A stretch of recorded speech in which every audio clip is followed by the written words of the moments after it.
রাধে রাধে বন্ধুরা, সুপ্রভাত সকলকে। কেমন আছো তোমরা সবাই? আমাদের গল্পকথার নতুন একটা ভিডিওতে তোমাদেরকে জানাই অনেক স্বাগত। আশা করছি সবাই খুব ভালো আছো, সুস্থ আছে, আর আমরাও বেশ ভালো আছি। আর আজকের বারটা ছিল হচ্ছে শুক্রবার, আর এখন বাজে ওই সকাল 7:10-15 মতো হবে। তবে চলো তোমাদেরকে সাথে নিয়ে এই যে গোপালকে স্নান করাচ্ছি, আর এখন থেকে এই ব্লগটা শুরু করে দিলাম। আর আজকের ব্লগটাও আশা করছি তোমাদের ভালোই লাগবে। তো আজকে দেখো রাধা মাধব আর গোপালের ড্রেসের কালার কিন্তু একদম ম্যাচিং ম্যাচিং হয়ে গেছে। আর এই যে সকালবেলা দেখো দুইজনেই এসে হাজির। একজনা তো এসে সোজা আমার কোলে ঢুকে পড়লো, আমি কি পুজো করব, কি বৃত্তান্ত সমস্ত কিছু ও দেখবে। আর একজনা শুধু প্রশ্ন করছে, আন্টি এটা কেন এখানে রেখেছো, এটাকে কি বলে, এটা কোন ঠাকুর, এই ঠাকুরকে কেন হার পরিয়েছো, তার তো হাজারো কোশ্চেন। তো যাই হোক, ওইদিকে পুজোটা কমপ্লিট করে দুজনাকে বাপি আর কৌশিকের কাছে দিয়ে চলে এলাম হচ্ছে আমি একটুখানি ওপরে, কারণ ওপরেও তো আমার বেশ কিছু কাজ আছে। তাই কৌশিককে বললাম একটুখানি ধরো, আমি আগে একটুখানি মাথা টাথাগুলো আঁচড়ে নিই। কিন্তু সে কি আর জো আছে, দুজনে আবার হাঁটি হাঁটি করে চলে এলো হচ্ছে ওপরে। আর জানো তো এই ছোটোটা ছোটো হলে কি হবে, ও পুরো বড়দের সমান হয়ে যাচ্ছে, একা একা সিঁড়িতে উঠছে। ওই দেখো, দেখেছো আমার হাত থেকে ঝাঁটাটাও নিয়ে নিল, আমি ঝাঁট দেবো দিয়ে যেই বকা দিয়েছে আবার ছেড়ে দিয়েছে। তো এরকম করেই সকালবেলা একটুখানি কাজ করতে অসুবিধা হচ্ছিলো, কিন্তু জানো তো এরকম করে কাজ করতে বেশ ভালোই লাগে। তো এই দেখো এদিকে দুষ্টু আমাকে সব বালিশগুলো এক এক করে এনে দিচ্ছে। মানে ও শুধু আমাকে বলছে, আন্টি আর কি কাজ করবো বলো, আর কি কাজ করবো বলো। তো বলতে পারো দুজনে মিলে যখন বাড়িতে আসে, বাড়িটা একদম গমগমে হয়ে যায়। আর এই দেখো এই গাছটার জানো কেন এরকম অবস্থা হয়েছে, এটাকে তো মানে পাতাগুলো অনেক বড় করে সকালে কি রাতের বেলা নিচে নামিয়ে রাখি, কালকে রাতের বেলা ওরকম নিচে নামিয়ে রেখেছি। এইবার ঘুমের ঘোরে কখন কোলবালিশটা আমার এই সাইডে ছিল, তো মানে মেঝেই পড়েছে, তো মেঝেই পর তা না গিয়ে পড়েছে যেন গাছটার ওপর। একটা পাতা তো পুরো ফেটে গেছে, পাতাটা থাকবেও না, খুলে যাবে গাছের থেকে। তবে যতদিন না খুলে ওখানেই রেখে দিচ্ছি। কি বলো তো, বড্ড মায়ার জিনিস, এইভাবে কেটে ফেলতে না এত মায়া লাগে। তো এদিকে দেখো আমার গাছপালাগুলোতে কিন্তু জল দেওয়া হয়ে গেছে। এখন এইদিকে ঘরের আর জানলাগুলো খুলে নিচ্ছি। কি বলতো, এই জানলাগুলো পরে খুলি, তার একটাই কারণ, এই জানলাগুলো দিয়ে না বাইরের থেকে সব কিছু দেখা যায়। তো তখন লোকে কি ভাববে, এর এখনও ঘরটার মোছা হয়নি, এখনও এটা করা হয়নি, কি ভাববে বলো তো লোকে। তো সেই জন্যই না ঘরটা গুছিয়ে নেওয়ার পরেই জানলাগুলো খুলি। আর এই যে প্রত্যেক দিন রাশি রাশি ধুলো যে কোথার থেকে আসে আমি জানি না, তো কিছু তো আর করার নেই, ধুলো যতক্ষণ হয়েছে ঝাঁট দিয়ে তো বার করতেই হবে। তো এখন এইদিকে সিঁড়িটিগুলো ঝাঁট দিয়ে নিয়ে সোজা যাবো নিচে, কারণ নিচ থেকে দুই ভাইয়ের প্রচণ্ড আওয়াজ পাওয়া যাচ্ছে। আমারও খুব সত্যি কথা বলতে খুব যেতে ইচ্ছা করছিল, তাই তাড়াতাড়ি কাজ ছেড়ে এই যে নিচে চলে এসেছে। এইখানে কৌশিক দুজনের হাতে দুটো বিস্কুট দিয়েছে। ছোটোটা তো বিস্কুটটা হাফ খেয়ে ছুঁড়ে ফেলে দিল, আর বড়োটা ওই দেখো মুখে নিয়ে বিস্কুট রয়েছে। এদিকে বলে, ভাই তুই আয় আমার কোলে আয়। বলো তো ও কি ভাইকে ওইভাবে কোলে নিতে পারে, তাও সে ওইভাবে তুলবে। তো এইদিকে আগে বাপির খাবারটা করে দিলাম, দিয়ে এখন আমাদের রুটিগুলো করে নিচ্ছি। আর আজকে যেহেতু শুক্রবার কি আর করবো, তাই ভাবলাম একটুখানি হালকা পাতলা আলুর তরকারি বানিয়ে নেই, এটা দিয়েই আমার আর কৌশিকের কিন্তু খাওয়াটা হয়ে যাবে। তো এই যে গরম গরম রুটি আর তরকারি ওকেও খেতে দিয়ে দিলাম। আর জানো তো আজকে কি জানি হঠাৎ করে আমার সত্যি কথা বলতে খিদেটা একটু বেশিই পেয়ে গেছিলো, তাই আজকে ওর সাথে সাথে কিন্তু আমিও এখানে খেয়ে নিচ্ছি, নিয়ে তারপরে এবার এক এক করে সমস্ত কাজে লাগবো।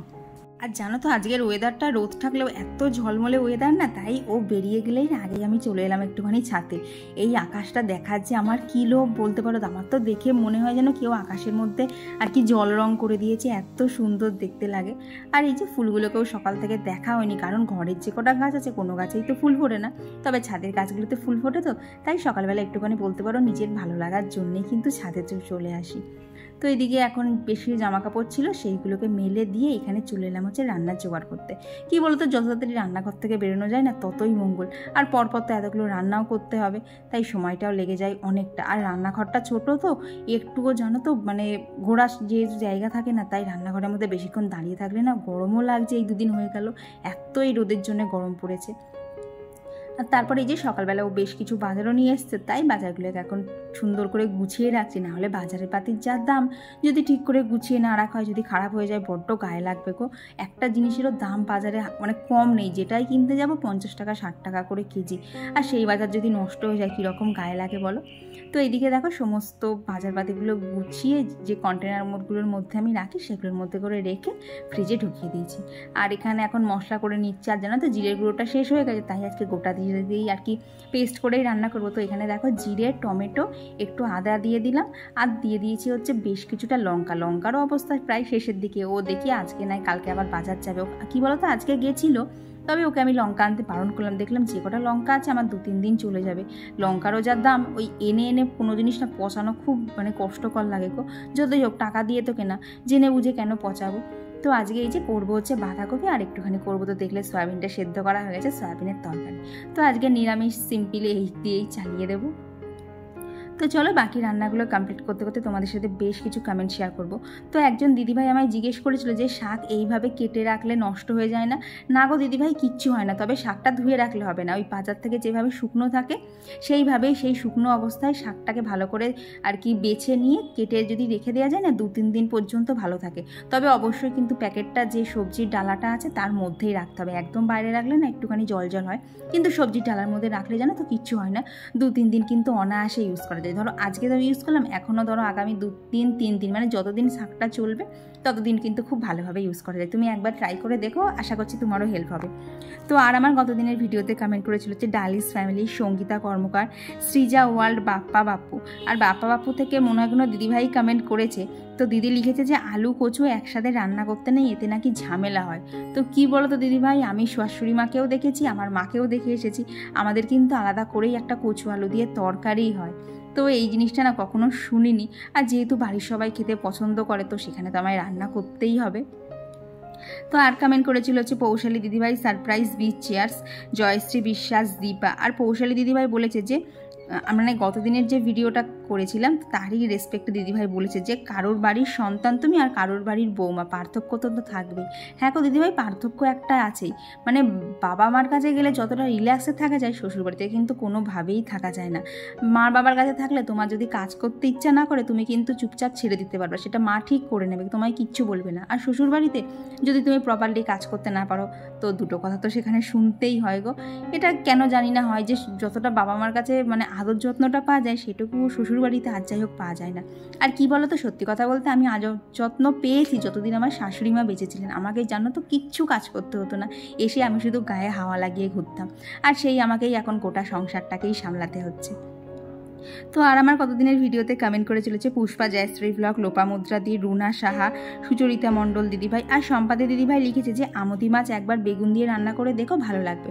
ঠিক আছে দিদিভাই, একবার ট্রাই করবো, এখনও কোনো দিন তো খাইনি, তো নেক্সট যেদিন আনবে অবশ্যই বেগুন দিয়ে একবার ট্রাই করে দেখবো। আর কমেন্ট করে চলেছে শিল্পা দত্ত দিদিভাই, সঙ্গীতা ভাস্কর, মিতালি নন্দী। আর এই দেখো কথা বলতে বলতে কিন্তু নিচের সমস্ত কাজ ছেড়ে আমি ওপরে চলে এসেছি। আর সকালে বললাম না গাছের পাতাটা ছিঁড়ে যাচ্ছে, তো দেখি জানো তো আস্তে আস্তে কেমন যেন গোড়াটা ক্ষয় হয়ে ছিঁড়েই গেল। এত বড় পাতাটাকে ফেলতে এত মায়া লাগছিল না। তো এদিকে দেখো হ্যাঙ্গিং টবের গাছগুলো কি সুন্দর হচ্ছে না, এখনও অনেকটা হওয়া বাকি, বেশ ঝাঁকড়া হয়ে নামবে জানো তো। তো আর একজন দিদিভাই জিজ্ঞেস করেছিল যে মানি প্ল্যান্টের পাতা কেন হলুদ হয়ে যাচ্ছে। তো দিদিভাই তোমাকে একটা কথাই বলতে চাই, তুমি একটু গাছটার দিকে খেয়াল রাখো, হয় তুমি অতিরিক্ত রোদ দিয়ে ফেলছো, না হলে অতিরিক্ত জল। তো চেষ্টা করবে না যাতে সকালবেলার রোদটা গাছটা পায়, বাদ বাকি কিন্তু গাছটা একদম ছাওয়াতেই থাকে।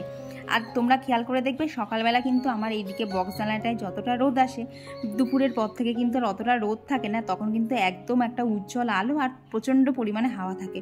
তো বলতে পারো এই জন্যেই এইদিকের জানলাটায় না গাছপালা খুব ভালো গ্রো করে। তো এইদিকে দেখো, এদিকে যে গতকাল যে শাড়িটা আর কি কেচেছিলাম না, তো সেই শাড়িটাকে না গতকাল আর গোছানো হয়নি, তো সকালবেলা একদম এই যে টান টান করে এখন গুছিয়ে নিচ্ছে, নিয়ে এটাকে বিছানার নিচে দিয়ে দেবো, তাহলে বেশ ভালো ইস্ত্রি মতো হয়ে যাবে। আর কেমন ইস্ত্রি হয় চলো তোমাদেরকে পরের দিন দেখাবো। দেখো এইদিকে জামাটাও কিন্তু খুব ভালো হয়েছে, তবে শাড়ি খুব একটা তোমাদের আর কি এরকম তাঁতের শাড়ি দেখানো হয় না, তো চলো নেক্সট ভিডিওতে দেখাবো। তো এইদিকে যে জামাটা ছিল সেটাকেই নিয়ে এদিকে আলমারির মধ্যে ঢুকিয়ে দিলাম।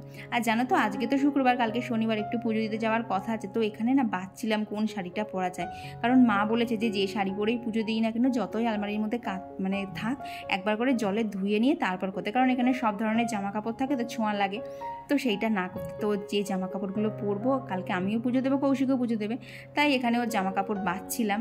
তো এই শাড়ি আর জামাটাই বার করলাম, তো এটাকে একটুখানি নর্মাল জলে ধুয়ে ছাদে মেলে দেবো। তো তার আগে করে নিতে হবে আমার ঘর বাড়িটা ডাস্টিং, কারণ তোমরা এই যে পরিপাটিভাবে গোছানো দেখো এর পেছনেও কিন্তু অনেকটাই খাটনি থাকে। সমস্ত সময় এই যে জিনিসপত্রগুলোকে ঠিকঠাক ধুলো পড়ছে কিনা, সব জিনিসপত্র ঠিকঠাক আছে কিনা, এগুলো কিন্তু দেখাটাও একটা কাজের মধ্যে পড়ে। আর কি বলতো, সংসার মানেই তো শুধু মানে রান্না করা, ঘর মোছা, বাসন মাজা না, তার বাইরেও তো অনেক কিছু থাকে। সংসারটা একদম পরিপাটি করে গুছিয়ে রাখতে গেলেও কিন্তু অনেকটাই সময় চলে যায়। তো এদিকে দেখো, এদিকে যে শোপিসগুলো থাকে সেগুলোকেই এখানে সুন্দর করে পরিষ্কার করে রেখে দিচ্ছি। আর এই দেখো আমার যে পার্পেল হার্টের প্ল্যান্ট আছে, এখানে তো দুটো মানে ডাল দেওয়া ছিল, একটা ডাল থেকে দেখলাম মানে কি শিকড় বেরিয়েছে, তবে আরেকটা ডালে দেখলাম নিচের দিকটা না খানিকটা পচে গেছে, তো সেই পচা অংশটা বাদ দিয়ে আবার জলের মধ্যেই দিয়ে দিলাম, যদি আবার শিকড় টেকড় বেরিয়ে আসে। আর এখন এই যে আমার এখানে যে কসমেটিক্সগুলো থাকে সেইগুলোকে এখন একটু পরিষ্কার করে নিচ্ছি। আর এই দেখো লিপ বামটা না ওই বড় বাস্কেটের মধ্যে চলে গেছিলো, আজ 2-3 দিন ধরে খুঁজছি, কিন্তু কী বলো তো সব জায়গাতেই খুঁজেছি, শুধু ওই জায়গাটাই বাদছিল, তো সেটা আজকে খুঁজে পেয়ে গেছি। কী বলো তো মানে একা হাতে সংসারে সবটা সামলাতে হয়, তো আর সারাদিন থেকে এত কাজ থাকে, সন্ধেবেলা গিয়ে না আর ওই খোঁজাখুঁজি জিনিসটা ঠিক পছন্দ হয় না, মনে হয় থাক বাবা যা আছে আবার কালকে নতুন করে এনার্জি নিয়ে করব। আর বলো তো একটা নাকি মেশিনের মতো কাজ করতে ভালো লাগে, নিজেরও তো একটুখানি রেস্টের দরকার আছে, না হলে তো নিজের শরীরেরই একটা অযত্ন সৃষ্টি হয়ে যাবে। আর এই দেখো এইদিকে যে ড্রয়ারগুলো আছে এত বিশ্রী অবস্থা না, কিচ্ছু জানো তো খুঁজে পাওয়া যাচ্ছে না। তবে এটা আজকে আর অর্গানাইজ করবো না, এটা আগামী ভিডিওতে অর্গানাইজ করবো, তখন তোমাদের সাথে শেয়ারও করে দেবো। তো এদিকে ঘরের আর যা যা জিনিসপত্র আছে সেগুলোকেই সব এক এক করে পরিষ্কার করে নিচ্ছি।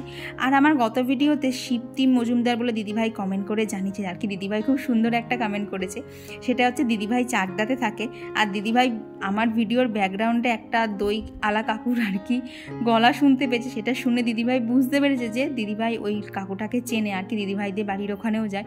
তো জানো দিদিভাই এটা শুনে খুব ভালো লাগলো যে তুমি এইটুকুর মধ্যে এতটা বুঝতে পেরে গেছো, আমি জানো তো এত লোকের গলার স্বর বুঝতে পারি না।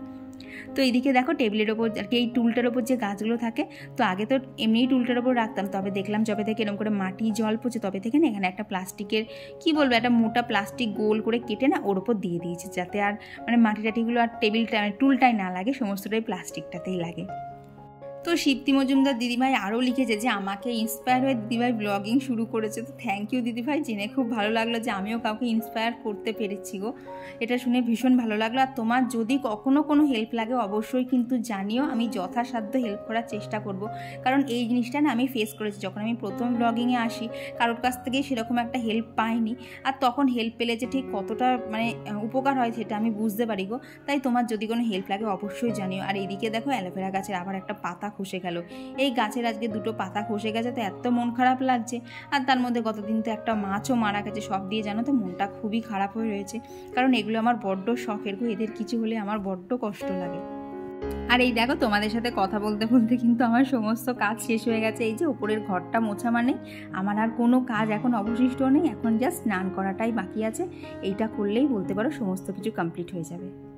এই যে বাজে এখন হচ্ছে 12:40, সমস্ত কিছু শেষ হলো। আজ 2-3 দিন ধরে ভাবছি শুধু ডাস্টিংটা করবো কিন্তু আর হয়ে উঠছে না, জন্মাষ্টমীর পর থেকে না শরীরটা একটুখানি ক্লান্ত আছে, পেরে উঠছি না। তো এখন কাজ বলতে সমস্ত কিছু তো হয়ে গেছে, কাজ বলতে ওই দেখো খাটের উপর দেখো একটা খাতা আর পেন পড়ে আছে, সেটা হচ্ছে তোমাদের নামগুলোই নোট করছিলাম, কে মানে কারা কারা কমেন্ট করেছো, কারণ কমেন্টগুলো পড়তে আমার দারুণ লাগে গো, তো সেগুলোই নোট করলাম। এখন ভিডিওটায় ভয়েস ওভার দেবো, তারপরেই স্নান করতে যাবো আর কি, ভিডিওটা কনভার্টে বসিয়ে দিয়ে তারপর যাবো। আর একটা 15 মিনিটের ভিডিওতে ভয়েস ওভার টোভার সব কিছু দিয়ে কমপ্লিট করতে করতে প্রায় এখন 1 ঘন্টা 40 মিনিট লাগবে, তো তারপরেই স্নান করে পুজো দেবো। কারণ কি বলতো যদি এখন স্নান পুজোটা করে ভয়েস ওভার দিতে বসি না, তাহলে তারপর ভয়েস ওভার দেবো সব কিছু করতে করতে আরও লেট হয়ে যাবে, তো সেই জন্য আগে এইসব কাজগুলো করে নিই, চলো আবার পরে দেখা হচ্ছে। আর আজকে তো একটু শ্যাম্পু করতে হবে, মাথাটা দেখো কেমন যেন একটা হয়ে গেছে, আর কি বলতো ভারী ভারী লাগছে, তো সেইগুলো আগে সব কিছু করে নিই, চলো আবার পরে দেখা হচ্ছে। প্রচণ্ড পরিমাণে আবার যে একটানে কাজ করছিলাম, চলো আবার পরে দেখা হচ্ছে। আর জানো তো ভেবেছিলাম তো শ্যাম্পু করবো, কিন্তু দেখলাম থাক আজকে আর করতে হবে না, কালকে যেহেতু পুজো দেবো তাই কালকেই একেবারে শ্যাম্পু করে আর কি পরিষ্কার হয়ে পুজো দেবো। কারণ দেখবে সাবানটা প্রত্যেক দিন মাখা হলেও শ্যাম্পুটা তো আর প্রত্যেক দিন ইউজ করা হয় না, তাই পুজো আজা হলে দেখবে একটু মনে হয় না শ্যাম্পুটা করেই ঠাকুরের কাছে পুজোটা দিই। তো এইদিকে স্নান করার পর যে স্কিন কেয়ারটা থাকে সেটা করে নিয়েছি। আর জানো তো আজকে হাতটা প্রচণ্ড টান টান লাগছিল, কি জানি জানো তো এই এত গরমের মধ্যেও হাত কেন এমন টান ধরছে, তো সেই জন্য একটু ময়েশ্চারাইজার অ্যাপ্লাই করে নিয়েছি। তো এইদিকে দেখো আকাশটা কিন্তু এখনও বেশ ভালো পরিষ্কার রয়েছে, আর এত রোদ না মানে ছাদে আসলেই সেঁকে যাওয়ার জোগাড় হয়ে যাচ্ছে। আমি তো একটা কথাই ভাবছি যে যারা এই মানে এই রোদের মধ্যে বাইরে ঘুরে ঘুরে কাজ করতে হচ্ছে, সত্যি কথা বলতে কৌশিককেও করতে হয়, কিন্তু ওকে তো মানে ছাতা মাথায় দেয় অতটা হয়তো কষ্ট নেই, কিন্তু যাদের ছাতা মাথায় দেওয়ার স্কোপটাও নেই তাদের কতটা কষ্ট হয় বলো তো। তখন মনে হয় যে না তাদেরকে যদি একটুখানি হেল্প করতে পারতাম খুব ভালো হতো, কিন্তু কি আর করা যায় বলো, যার যেমন কাজ থাকে সেইভাবেই মেনে নিতে হবে। দেখো প্রকৃতিটা একদম সবুজ সুন্দর লাগছে না। আর এই তো ছাদে জামা কাপড়গুলো মেলে দিয়ে এখানে ঠাকুরের সেবাটাও দিয়ে নিয়েছি। আর জানো তো রাধা মাধবের সামনে বসলে না আমি আর বলছি তো প্রত্যেকটা ভিডিওতেই উঠতে পারছি না, এত সুন্দর দেখতে লাগছে, মানে মনে হচ্ছে ওখানেই বসে থাকি। আর এরপর তোমাদের সাথে দেখা হচ্ছে আবার সন্ধেবেলা। তো সন্ধেবেলা কি সন্ধে সমস্তটাই দেওয়া হয়ে গেছে, আর এই মধ্যে কৌশিকও বাড়ি চলে এসেছে। তো এখানে ল্যাপটপ নিয়ে কাজ করছিল, আর দুষ্টু গিয়ে জানো সব কটা কিপ্যাডের যে কটা বাটন আছে সবগুলো গিয়ে একসাথে ধরে দিচ্ছে, তো এইভাবেই ও বদমাইশি করছিল, তবে জানো তো বেশ ভালোই লাগে। সন্ধ্যেবেলা চলে এসছে অরি, তো এখন ওরা কি করবো বল? হ্যাঁ, ও এখন আজকে বলছে আজকে আমাদের বাড়ি রাতে থাকবে, আমাদের বাড়ি খাবে, তাই না? হ্যাঁ, দিয়ে মাঝরাতে বলবে আন্টি গেট খোলো, মার কাছে যাবো। তাহলে চল বল, বল আজকের জন্য টাটা, আজকের ভিডিও এখানেই থাকলো, বল।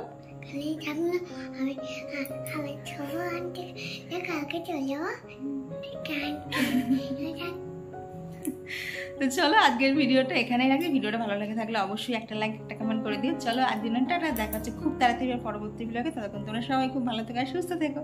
ওই দেখো টাটা দিয়েই যাচ্ছে, টাটা।